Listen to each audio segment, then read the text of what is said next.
ये कड़वा चौथ पे लोगों की बीवियां ऐसे खुश हो रही है जैसे कितनी इज्जत करती है पतियों की।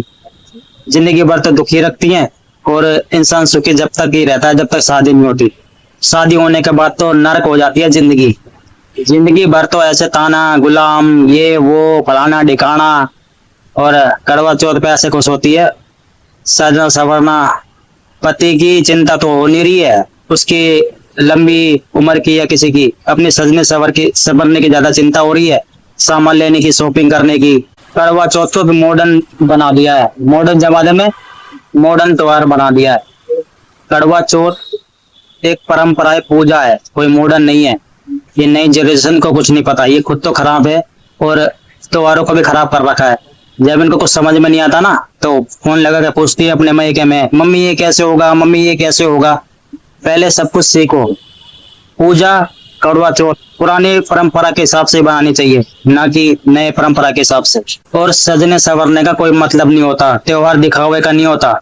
ये एक पूजा होती है, परंपरा के हिसाब से, पुराने टाइम के हिसाब से चलती जो आ रही है परंपरा, पूजा होती है। ये नॉर्मल कपड़ों में भी हो सकती है, दिखावा करना कोई जरूरी नहीं होता इसमें। करवा चौथ में ये हर किसी को पता होना चाहिए यार। और जितनी ये सजरी सावित्री बन रही है ना लोगों की पत्नियां, ये अभी बीच में सोशल मीडिया पे खबर चली थी, कहीं ड्रम में मरा पड़ा है पटक दिया, कहीं फ्रिज में मार के पटक दिया, कहीं हनीमून पे गए वहां पे मार के पटक दिया, किसी को बक्से में मार के पटक दिया।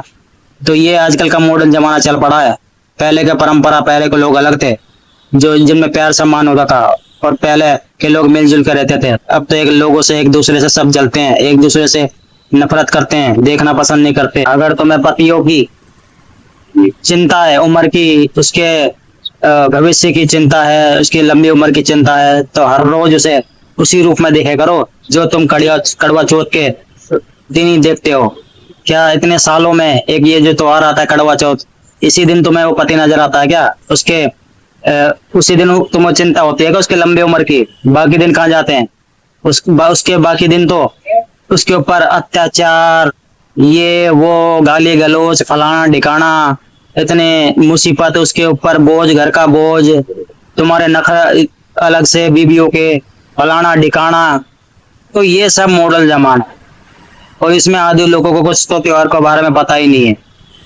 पहले सीखो, सोचो, समझो, उसके बाद त्योहार को सोचना, मनाना, ताकि कोई इस त्योहार को बदनाम ना कर पाए और ना कोई इसको गलत तरीके से देखे। ये एक परंपरा, पुरानी परंपरा से चलती आ रही कोई पूजा है, इसको कोई गलत तरीके से ना दिखावा करे और ना अपने आप को कोई